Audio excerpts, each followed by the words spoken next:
বিদাতি হাউজে কাউসারের পানি পান করতে পারবে না। হাউজে কাউসারের পানি পান করতে পারবে না। যে ব্যক্তি হাউজে কাউসারের পানি একবার পান করবে হাসরের মাঠে সে আর পিপাসার্থ হবে না। হাসরের মাঠে পরিমাণ কত? 50,000 বছর। 50,000 বছর, 1000, 2000, 100, 200 নয়, 50,000 বছর হাসরের মাঠে দাঁড়িয়ে থাকতে হবে। ওই দিন যে ব্যক্তি হাউজে কাউসারের এক বেলা পানি পান করার সুযোগ পাবে সে 50,000 বছর তার পানি পিপাসা হবে না। হাউজে কাউসারের পানি পান থেকে যে বঞ্চিত হবে সে কি জান্নাতি হবে? এই বিদাতি হাউজে কাউসারের পানি পান থেকে বঞ্চিত হবে। এজন্য যে কোনো মূল্যে যে কোনো উপায়ে বিদাত কি করতে হবে? পরিহার করতে হবে। অনেকের গায়ে জ্বালা ধরে যে বিদাত বিদাত বলেন, আর কোনো ওয়াজ পান না। বিদাত ধর্মকে বিনষ্ট করার মূল। সেজন্য প্রতিটি মুসলিম ভাইকে, প্রতিটি ইমানদার ব্যক্তিকে এই বিদাত সম্পর্কে সজাগ এবং সাবধানতা অবলম্বন করতে হবে। এই বিদাত থেকে যে কোনো মূল্যে আমাকে বাঁচতেই হবে। আর এই বিদাত সমাজে চালু থাকার কারণেই হক্কানি উলামায়ে কেরামের সাথে জাহেলদের তর্ক হয়, বিতর্ক হয়, গালি শুনতে হয়। এই বিদাতের কারণে সবাই যদি কোরআন ও সুন্নাহ মোতাবেক আমল করতো তাহলে এই বিশৃঙ্খলা সমাজে হতো না, মতানৈক্য সমাজে হতো না। আনাস রাদিয়াল্লাহু তাআলা আনহু থেকে বর্ণিত, তিনি বলছেন, বাইনা রাসূলুল্লাহ সাল্লাল্লাহু আলাইহি ওয়াসাল্লাম যাতা ইয়াম, একদিন আমরা রাসূল সাল্লাল্লাহু আলাইহি ওয়াসাল্লামের সামনে উপবিষ্ট ছিলাম। বাইনা আযহুরিনা ইদা আকফা ইকফাতান, এ সময় একটা অচৈতন্য ভাব রাসূল সাল্লাল্লাহু আলাইহি ওয়াসাল্লামের কাছে আসলো। ওহী নাযিল হওয়ার পূর্বে যে অবস্থাটা হয়ে থাকে। সুম্মা রাফা রাসাহু মুতাবাসসিমান, তারপরে আল্লাহর নবী মাথা উঠালেন হাসি মুখে, হাসি মুখে মাথা উঠালেন। ফাকুলনা, বললেন, সাহাবায়ে কেরাম বলছেন যে আমরা বললাম, মা আযহাকা ইয়া রাসূলুল্লাহ, হে আল্লাহর রাসূল আপনি হাসলেন কেন? হাসির কারণটা কি? ক্বালা উনজিলাত আলাইয়া আনিফান সূরাতুন ফাকরা বিসমিল্লাহির রহমানির রহিম ইন্না আ'তাইনাকাল কাউসার ফাসাল্লি লিরাব্বিকা ওয়ানহার ইন্না শানিআকা হুয়াল আবতার। এই মাত্র আমার উপরে একটা সূরা নাযিল হয়েছে। কোন সূরা? সূরা আল কাউসার। সুম্মা ক্বালা আতাদরুনা মাল কাউসার, তোমরা কি জানো কাউসারটা কি? সূরা কাউসার নাযিল হয়েছে, তোমরা কি জানো কাউসার কি? কুলনা আল্লাহু রাসূলুহু আ'লাম। সাহাবায়ে কেরাম বলেন, আল্লাহ এবং তার রাসূল এই বিষয়ে ভালো জানেন। ক্বালা ফা ইন্নাহু নাহরুন, এটা হচ্ছে একটা নদী, এটা হচ্ছে একটা নদী। ওয়াদানি হে রব্বি আযজা ওয়া জাল্লা, যা আল্লাহ আমাকে দেওয়ার জন্য ওয়াদা করেছেন। একটা নদী যেটা আমাকে দেওয়ার ওয়াদা আল্লাহ করেছেন। খাইরুন কাসীর, সেখানে আছে অজস্র কল্যাণ। কি আছে? অজস্র কল্যাণ। ওয়া হাউজুন, সেটা একটা সাগর, সেটা একটা ঝর্ণা। তারিদু আলাইহি উম্মতি ইয়াউমাল কিয়ামা, সেখান থেকে কিয়ামতের দিন আমার উম্মতেরা পানি পান করবে। আনিয়াতুহু আদাদুন নুজুম, যার পান পাত্র হবে আকাশের নক্ষত্ররাজির সমান।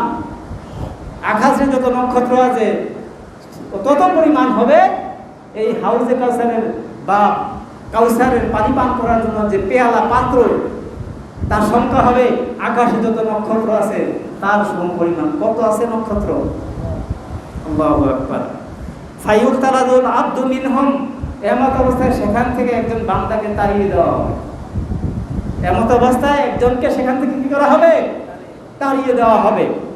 ফাআকুলু রাব্বি ইন্নাহু মিন উম্মতি, আমি বলবো হে আল্লাহ সে তো আমার উম্মত, সে আমার উম্মত। তাহলে কাফের না? অবশ্যই লোকটা কাফের ছিল না, মুসলিম ছিল, সে সালাত আদায়কারী ছিল, সে হাজী সাহেব ছিল, সে মুসল্লি ছিল, সে ফরজগার ব্যক্তি ছিল। ফায়াকুলু মা তাদরি মা আহদাসাত বাদাকা, তখন আল্লাহ নবীকে বলা হবে আপনি জানেন না আপনার পরে সে কি নতুন নতুন আমল করেছে, অর্থাৎ বেদাত করেছে, হজ করেছে, সালাত আদায় করেছে, কিন্তু ঈদে মিলাদুন নবীও পালন করেছিল। সাল বিন সাদ রাদিয়াল্লাহু তাআলা আনহু থেকে বর্ণিত, তিনি বলছেন, ক্বালা রাসূলুল্লাহ সাল্লাল্লাহু আলাইহি ওয়াসাল্লাম ইন্নী ফারাতুকুম আলাল হাউজে, আমি আগেই সেই হাউজের কাছে পৌঁছে যাব। মান মাররা আলাইয়া শারিবা, যে ব্যক্তি আমার পাশ দিয়ে অতিক্রম করবে ওই ব্যক্তি আমার ওই উম্মতি পানি পান করার সুযোগ পাবে। ওমান শারিবা লাম ইয়াদমা আবাদান, যে ব্যক্তি এই হাউজে কাউসারের পানি পান করবে সে আর পিপাসার্ত হবে না। লা ইয়ারিদান আলাইয়া কওমুন আরিফুম ওয়া ইয়ারিফুনি, এমন সময় একদল লোকের আগমন ঘটবে যারা আমাকে চিনে আমিও তাদেরকে চিনি থাকে। সুম্মা ইউহালু বাইনি ওয়া বাইনাহুম, এমত অবস্থায় তার মাঝে এবং আমার মাঝে কি হয়ে যাবে? পর্দা পড়ে যাবে। ফাআকুলু ইন্নাহুম মিন্নি, আমি বলবো এরা তো আমারই উম্মত।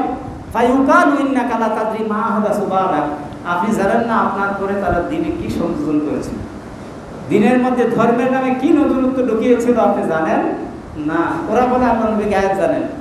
এই হাদিস প্রমাণ করে আল্লাহ নবী তার উম্মত কি করেছিল সেটা তিনি জানবেন না। সহিহ বুখারীর হাদিস 6583 নম্বর হাদিস সহিহ বুখারী। ফাআকুলু সুকান লিমান গায়্যারা বাদি, আল্লাহ নবী বলছেন তখন আমি বলবো দূর হও লিমান গায়্যারা বাদি, যারা আমার পরে দ্বীনকে পরিবর্তন করেছিল, সংযোজন বিয়োজন যারা করেছিল, বিদআত যারা করেছিল, তারা দূর হও। তাহলে বিদআত করা যাবে? বিদআতের ওয়াজ করা লাগবে না? বিদআতের ওয়াজ শুনতে হবে না? শুনতে হবে, বুঝতে হবে, মানতে হবে। তা না হলে বাঁচার কোনো উপায় নেই। অবশ্যই আমাদেরকে কি করতে হবে? বিদআত থেকে বাঁচতে হবে। এই বিদআত সম্পর্কে আরো অনেকগুলো হাদিস রয়েছে যেগুলোতে প্রমাণ হয় যে কোনো মূল্যে আমাকে বিদআত পরিহার করতে হবে। সম্মানিত দ্বীনী ভাইয়েরা, বিদআতের কোনো আমল আল্লাহ কবুল করবেন না। পবিত্র কোরআনুল কারীমে আল্লাহ রাব্বুল আলামিন বলছেন, কুল হাল নুনাব্বিউকুম বিল আকসারিনা আমালা আল্লাযীনা যাল্লা সাইয়ুহুম ফিল হায়াতিদ দুনিয়া ওয়া হুম ইয়াহসাবুনা আন্নাহুম ইউহসিনুনা সুনআ। কুল, হে নবী আপনি বলুন, হাল নুনাব্বিউকুম বিল আকসারিনা আমালা, আমল করেও ক্ষতিগ্রস্ত এমন লোকদের বিষয়ে কি আমি তোমাদেরকে জানাবো না? আমল করেও কি হবে?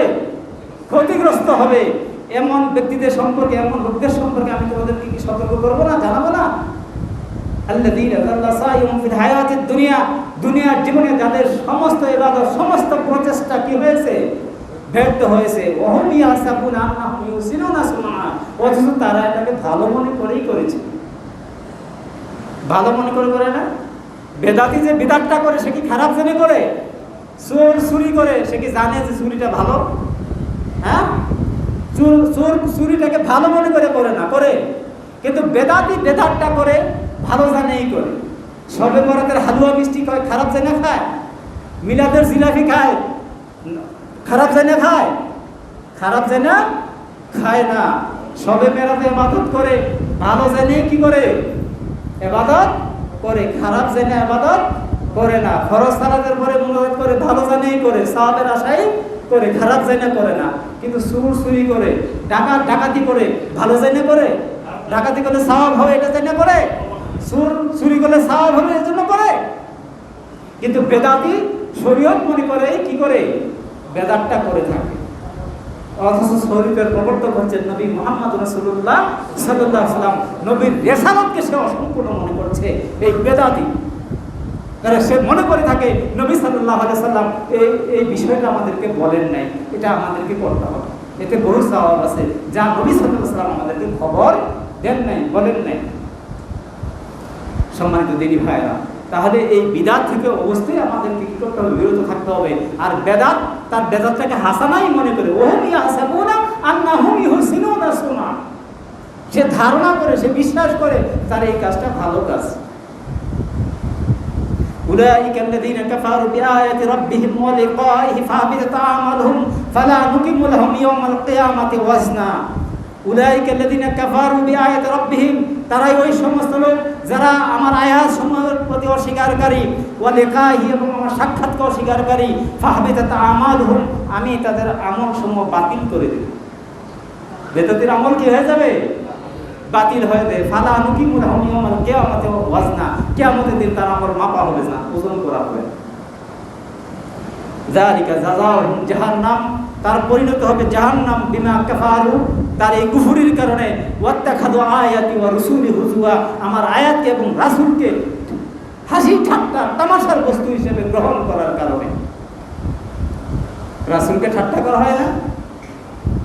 রাসূলকে অপমান করা হয়। বেদাতি রাসূল সাল্লাল্লাহু আলাইহি ওয়াসাল্লামকে অপমান করে থাকে। রাসূল সাল্লাল্লাহু আলাইহি ওয়াসাল্লাম দ্বীন পরিপূর্ণভাবে পৌঁছে দিয়েছেন, তার রিসালাতের দায়িত্ব তিনি পূর্ণভাবে পালন করেছেন। কিন্তু বেদাতি মনে করে বেদাতে হাসানা করছে, দ্বীন অসম্পূর্ণ ছিল, সে এই বিদাতে হাসানার মাধ্যমে দ্বীনকে পরিপূর্ণ করছে। এই ঈমান যদি পোষণ করা হয়, তার ঈমান থাকবে?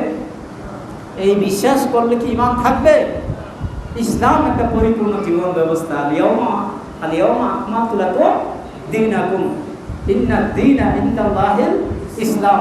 সেখানে বাড়ানো কমানোর কোনো সুযোগ নেই। নবী সাল্লাল্লাহু আলাইহি ওয়াসাল্লাম বলেছেন, মান আহাদাসা ফি আমরিনা হাযা মা লাইসা মিনহু ফাহুয়া রাদ্দুন। যে ব্যক্তি এমন কোন নতুন আমল তৈরি করলো যা এই দিনের অন্তর্ভুক্ত নয়, ফাহুয়া রাদ্দুন আই মারদুদুন, সেটা কি হবে? প্রত্যাখ্যাত হবে, প্রত্যাখ্যাত হবে, সেটা গ্রহণযোগ্য হবে না। নবী সাল্লাল্লাহু আলাইহি ওয়াসাল্লাম আরো বলেছেন, মান আহাদাসা ফি হাদাসান ফাআলাইহি লানাতুল্লাহি ওয়াল মালাইকাতি ওয়ান নাসি আজমাইন। মান আহাদাসা ফি হাদাসান, যে ব্যক্তি ধর্মের মধ্যে ধর্মের নামে নতুন কোন সংযোজন করবে, আবিষ্কার করবে, বেদাত তৈরি করবে, ফাআলাইহি লানাতুল্লাহ, তার উপর আল্লাহর অভিশাপ, ওয়াল মালাইকা, ফেরেশতাদের অভিশাপ, ওয়ান নাসি আজমাইন, দুনিয়ার সব মানুষের অভিশাপ তার উপর। লা ইয়াকবালুল্লাহু মিনহু ইয়াওমাল কিয়ামাতি সারফাও ওয়ালা আদলা। কিয়ামতের দিন আল্লাহ তার ফরজ নফল কোনো আমল গ্রহণ করবেন না। তাহলে আমল কি হয়ে যাবে? আমল কি হয়ে যাবে? বেদাত করলে আমল কি হয়ে যাবে? অথচ বেদাতি সওয়াবের আশায় করে থাকে, সওয়াব বৃদ্ধির জন্য তো সেই আমলগুলো করে থাকে। মিলাদ করে কি সওয়াব কম পাওয়ার জন্য? নবীর মহব্বতেই পড়ে থাকে, কিন্তু নবীর আনুগত্য অনুসরণ সেখানে না থাকার কারণে, কোরআন সুন্নাহর অনুসরণ আনুগত্য সেখানে না থাকার কারণে তার আমল কি হবে? প্রত্যাখ্যাত হবে, তার আমল মারদুদ হবে, অগ্রহণযোগ্য হবে, পরিত্যক্ত হবে, পরিত্যাজ্য হবে। এর জন্য সে কি করবে না? সওয়াব পাবে না এবং সে জাহান্নামে হয়ে যাবে। সম্মানিত দিনী ভাইয়েরা, তাহলে বেদাত করা যাবে? হ্যাঁ, ধর্মের নামে নতুন যত আমল সেগুলো কি করতে হবে? পরিহার করতে হবে। আমাদেরকে জানতে হবে দলিল সহ, দিন জানতে হবে কি দলিল সহ। হুজুর যা বলে আমিও তা বলি, জি না, ইসলাম এটা স্বীকার করে না। আল্লাহ আপনাকে বিবেক দিয়েছেন, বুদ্ধি দিয়েছেন, আপনি যাচাই বাছাই করে আপনাকে কি করতে হবে? দিন গ্রহণ করতে হবে। দিন পরিপূর্ণ। দিন কি? এটা কি এই যুগে হয়েছে, না নবী সাল্লাল্লাহু আলাইহি ওয়াসাল্লামের জীবদ্দশায় দিন পরিপূর্ণ হয়েছে? যদি নবী সাল্লাল্লাহু আলাইহি ওয়াসাল্লামের যুগে দিন পরিপূর্ণ অবশ্যই হয়েছে, এই ঈমান আমাকে পোষণ করতে হবে। তাহলে নবীর যুগে যেটা দিন ছিল না, আজকের দিনেও সেটা কি হবে না? দিন হবে না। নবীর যুগে যেটা ইসলাম ছিল না, আজকের যুগেও সেটা ইসলাম হবে না। আপনি অপব্যাখ্যা করে, আপনি যত বড় হুজুর হন, যত বড় পণ্ডিত হন, কোরআন হাদিসের যত অপব্যাখ্যা করেন, আমরা সেটা মানব না। কারণ দিন পরিপূর্ণ হয়েছে আল্লাহ রাসূলের জীবদ্দশায়। আলিয়াউমা আকমালতু লাকুম। পরবর্তী যুগে যদি কোনো আমল আপনাকে প্রমাণ করতে হয়, তাহলে নবীর হাদিস দিয়ে, নবীর সুন্নাহ দিয়েই কি সেটাকে প্রমাণ করতে হবে। সাহাবায়ে কেরামের আমল দিয়ে সেটা প্রমাণ করতে হবে। নবী যা করেন নাই, সাহাবায়ে কেরাম যা করেন নাই, সলফে সালেহিন যে আমলটা করেন নাই, এই আমলটাকে আপনি যেভাবেই চাপিয়ে দিতে চান না কেন, ধর্মপ্রাণ মুসলমান যারা কোরআন সুন্নাহর একনিষ্ঠ অনুসারী, তারা সেটা কি করবেন না? গ্রহণ করবেন না। সম্মানিত দিনী ভাইয়েরা, এই বিষয়ে বিস্তারিত আলোচনা রয়েছে। আমরা যতটুকু আল্লাহ তৌফিক দিয়েছেন আলোচনা করলাম। তাহলে যে কোনো মূল্যে আমাকে কি করতে হবে? বিদআত পরিহার করতে হবে। ধর্মের নামে নতুন তৈরি, এটাকে কি বলা হয়? বিদআত বলা হয়। এমন ভাবে ব্যাখ্যা করা হয় যেই ব্যাখ্যা রাসূল করেন নাই, সাহাবায়ে কেরাম করেন নাই, সলফে সালেহিন যে ব্যাখ্যা করেন নাই, আমরা আজকে সেই ব্যাখ্যা করছি। কোরআন হাদিস তাদের থেকে বেশি আমরা বোঝার চেষ্টা করছি। আমাকে ব্যাখ্যা গ্রহণ করতে হবে সাহাবায়ে কেরাম থেকে, সলফে সালেহিন থেকে, আইমায়ে মুজতাহিদিন থেকে। আমরা কি করব? ব্যাখ্যা নেব। ওখানে ব্যাখ্যা পাইলে আপনার আমার ব্যাখ্যা সেখানে কি হবে না? গ্রহণযোগ্য হবে না। বর্তমান যুগে আপনি যত বড় মুজতাহিদ হন, যত বড় মুহাদ্দিস হন, মুফাসসির হন, পণ্ডিত হন, আপনার ব্যাখ্যা আমরা নেব না যদি সাহাবায়ে কেরামের ব্যাখ্যা পেয়ে যাই। কোনো বিষয়ে আমরা যখন সাহাবায়ে কেরামের ব্যাখ্যা পেয়ে যাব, আইমায়ে মুজতাহিদের ব্যাখ্যা পেয়ে যাব, কোরআন এবং সহিহ হাদিস যদি তার পক্ষে পেয়ে যাই, সেখানে আপনার মাথার পরে চলবে না। দিনটা হলো তাওকিফি। দিনটা কি? তাওফিকি, দলিলের উপর নির্ভর করে, কোরআন সুন্নাহর দলিলের উপর দিন নির্ভর করে। আপনার আমার কিয়াসের উপর, রায়ের উপর সেটা কি করে না? নির্ভর করে না। সুতরাং আপনি যতভাবে ব্যাখ্যা করেন, আপনার ব্যাখ্যা আমরা নেব না। মিলাদকে আপনি জায়েজ করার জন্য বহু ব্যাখ্যা আপনি করছেন, নবীর প্রতি ভালোবাসা দেখাচ্ছেন। হ্যাঁ, ইয়া রাসূলুল্লাহ, ইয়া হাবিবাল্লাহ আপনি করছেন, নবী প্রেম দেখাচ্ছেন। সাহাবায়ে কেরাম কি কম ভালোবাসতেন? সাহাবায়ে কেরাম জন্য হচ্ছেন আমাদের জন্য আদর্শ। আমাদের জন্য আদর্শ কে? সাহাবায়ে কেরাম। সাহাবায়ে কেরাম থেকে ব্যাখ্যা পেলে আপনার ব্যাখ্যা কি হবে না? গ্রহণযোগ্য হবে না। সম্মানিত দিনী ভাইয়েরা, তাহলে আজকের যে আলোচনার মূল বিষয় সেটা হচ্ছে শরীয়তের নামে, ধর্মের নামে নতুন যা কিছু তৈরি, এটাকে কি বলা হয়? বিদআতকে দুই ভাগে ভাগ করা হয়েছে, হাসানা এবং সাইয়্যা। হাসানা এবং সাইয়্যা। মনে রাখবেন, শরীয়তের ক্ষেত্রে হাসানা আর সাইয়্যা নেই। শরীয়ত কমপ্লিট, এরপরে যা আবিষ্কার করবে সেটা সবই সাইয়্যা। কুল্লু বিদআতিন দালালা, কুল্লু বিদআতিন, সব শরীয়তের নামে যা তৈরি করা হবে সবই বেদাতা, বেদাতে জলালা। আর হাসানা হবে দুনিয়ার ব্যাপারে যে আবিষ্কার। আজকে ফ্যান আবিষ্কার, ফ্যানটাকে হাসানা নয়? এরোপ্লেন আবিষ্কার করেছে, এটাকে হাসানা নয়?